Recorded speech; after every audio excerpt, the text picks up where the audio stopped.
见太白金星一直在沉默，杨戬自嘲一笑，刚要开口，李长寿却缓声道：既如此，我给你一次机会，各部天兵退下。诺。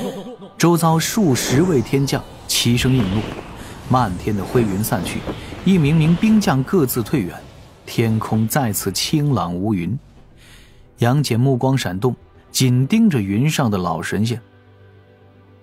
杨戬，今日暂不提你父亲之事，若要救你母亲，需你付出代价。何代价？为天庭效命，做天庭战将。杨戬一愣，目中的火气差点爆出来。让我为杀父仇人卖命，太白金星杀人诛心之名，我当真领教了。冲进去，杀进去，血溅5步，魂碎3尺。杨戬好不容易压下去的火气，此刻再次喷涌，提枪就要前冲。李长寿那双眼睛突然就睁开了，目中神光一闪，左手对杨戬震下，在此地的自是李长寿化身。杨戬见状，举枪上跃，8九玄功运转，浑身闪耀亮金色亮光，额头红光再现，身形宛若战神。天地无我一枪定，脚踏乾坤任我行。战！杨戬刚飞起来的身形竟然被毫不费力地拍回云上。李长寿下按的左手宛若没有任何力道，但当杨戬砸在被他仙力封住的云路上时，乾坤方才泛起层层涟漪，一圈圈冲击波在天地间荡漾开来。不少天庭仙神见此状，心神顿时一跳，躲在暗处看现场的玉帝化身全动，此刻也是面露惊讶之色。玉鼎真人摇摇头，差点笑出声来。玉鼎身旁的杨禅差点哭喊出来。与之相对，此刻偷偷溜到太白殿中的某个小仙子，正坐在自己师兄的圈椅中，看着铜镜所显的这一幕，眼中满是赞叹。师兄啥时候这么强了？我之前可是偷偷看到了的，这个杨戬师侄一路冲杀，打了数十万道兵，让东海某个海域都差点成了豆浆。不是，反正杨戬的实力也是颇为出人意料，但没想到此刻竟如此轻易被师兄制服。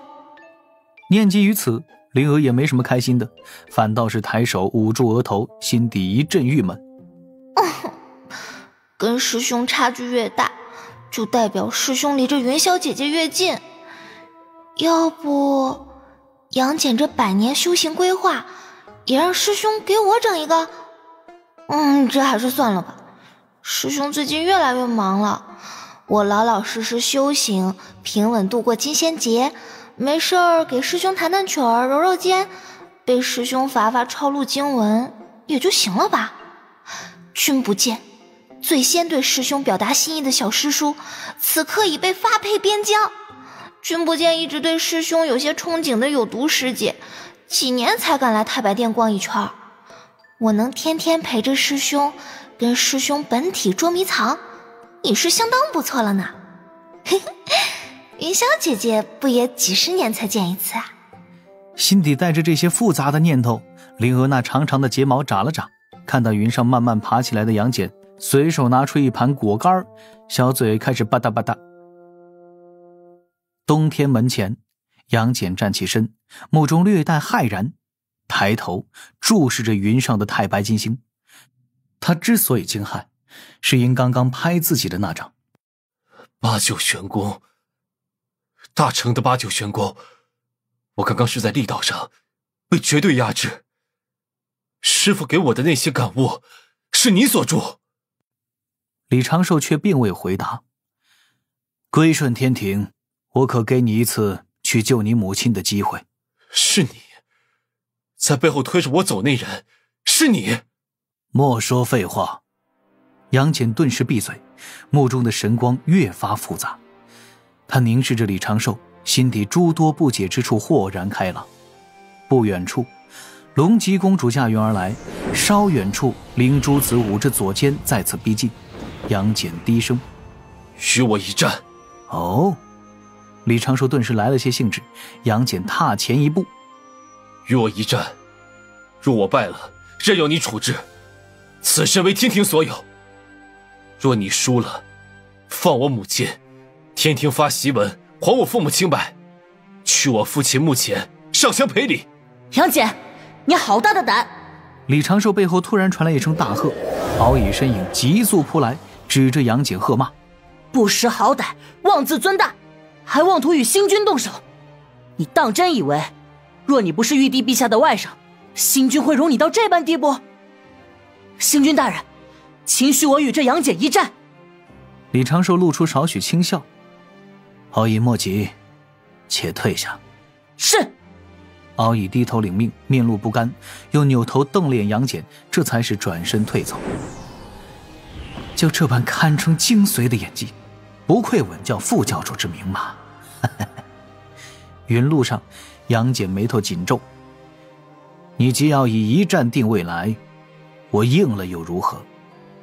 杨戬，今日本星君特许你入东天门。”言说中，李长寿右手抬起，面前出现点点星光，凝成瑶池侧旁的那一座仙山。他抬手拨弄，牵着那一座仙山缓缓前行，转眼划过重重云雾，似坠落了两重天。今日我将镇压你母亲的仙山落至第6重天。入东天门后，赶去第6重天，我会安排3名普通天庭武将与你交手，不求你3战全赢，无论你用阴谋诡谋还是其他手段，只要你能抵达那仙山前，就算你赢，给你救你母亲的机会，如何？杨戬的目中划过少许失落，定声道：“若我败给任意一人，任凭发落。”善。李长寿身形缓缓后退，化作一缕微风消失不见。前方东天门已是大开，3把神剑不见踪影，守门兵将毫无踪迹，只有空荡荡的云路，宛若假的天门。杨戬深吸了一口气，快步入内。身后龙吉公主面带忧色，灵珠子也驾云跟随，面容略微有些郁闷。灵珠子刚才其实并不是演戏，而是真的尽全力了。虽然同样具有大气运，但是灵珠子明显被杨戬的功法际遇、祖屋本源精血给压制了，10几个回合就败下阵来。当真难受，这些年跟玉兔玩的时间太多了，金仙劫总是差了那么一丝。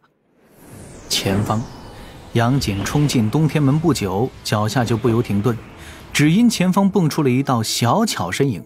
看此人，头扎双马尾，身着银丝甲，细胳膊细腿儿，宛若没有几分力气，但是他提着的2只大铜锤却散发出摄人的凶威，正是熊灵力。他将嘴边叼着的肉干酷酷地吞下去，开口轻喝：“太白宫殿前小将，请指教。”杨戬不敢大意，与熊灵力互相拱手，感受到了与自己相近的气息。又是89玄功，果然我得的那些好处，这些年种种经历，背后都有这个太白金星的影子。为何玉帝的外甥？杨戬将杂念驱除，淡然道：“请。”熊灵力呼了一口气，似乎也有些紧张，他突然轻咦了一声：“玉鼎真人，您怎么也在这儿？”杨戬不由一愣，扭头看向身后，又听身前劲风袭来，下意识朝着侧旁挪移，同时举起长枪。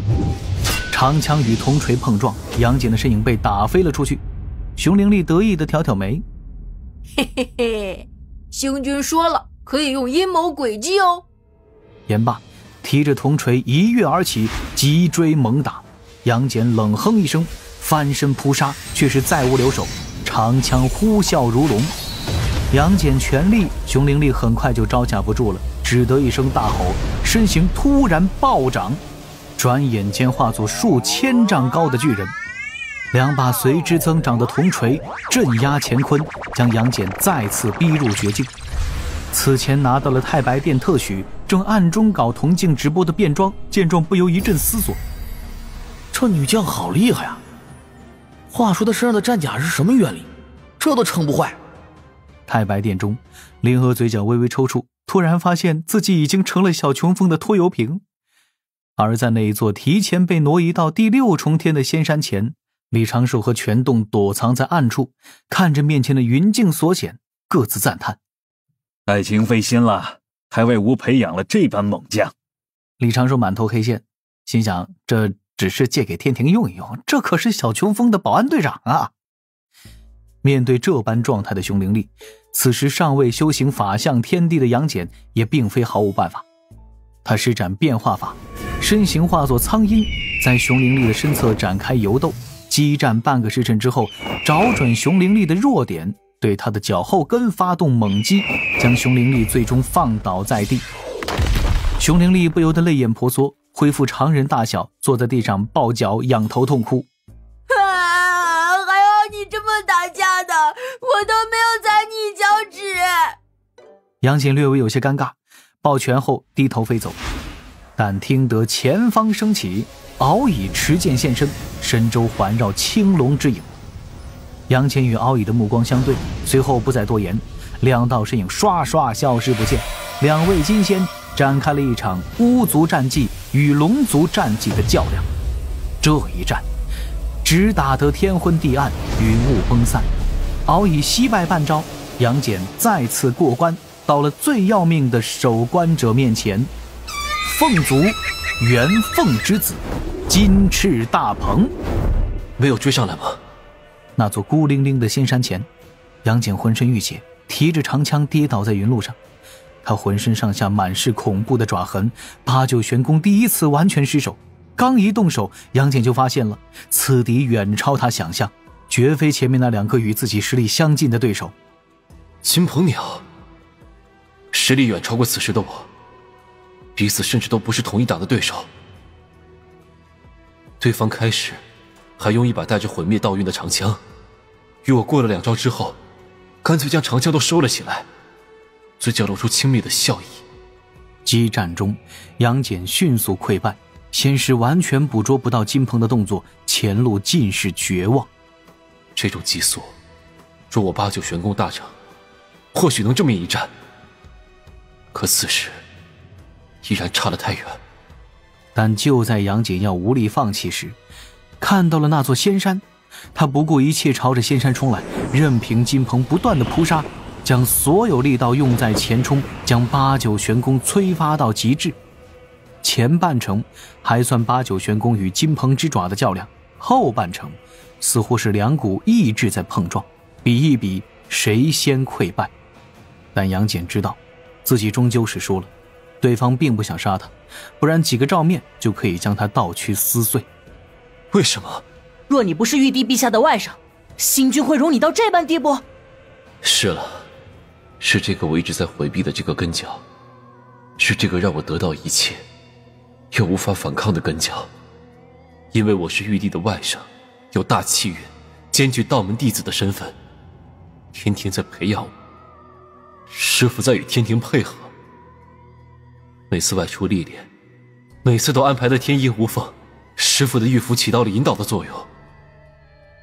甚至我手中这把长枪，怀中那只化作玉佩的小犬，那莫名其妙就寻到了祖屋本源精血，一切都是天庭给的，而且我忤逆天庭之意。杨戬突然开始怀疑，我今日的一举一动也都是被算计好了，被安排好了。最绝望的不是我面临困境直面死亡，最绝望的是我每个呼吸都在那个太白七星掌控之中，就因为我是玉帝的外甥罢了。杨戬脚下一软，跌倒在云上，前方100丈就是那仙山的边角。金翅大鹏鸟早已经不知影踪，远处出现了许多仙神的影子，都在注视着杨戬此刻的身影。就这般倒了吗？并未。杨戬身体颤抖着，缓慢又坚定地爬了起来，身上的伤痕已经结成血痂，八九玄功在尽力地维护这具肉身不败。他看着面前这一座仙山，深吸一口气，最后的力气朝着三尖两刃枪涌去，一步向前，长枪高举，立刻就要将这仙山劈开。姐儿！一声带着哭腔的轻唤让杨戬不由得顿住身形。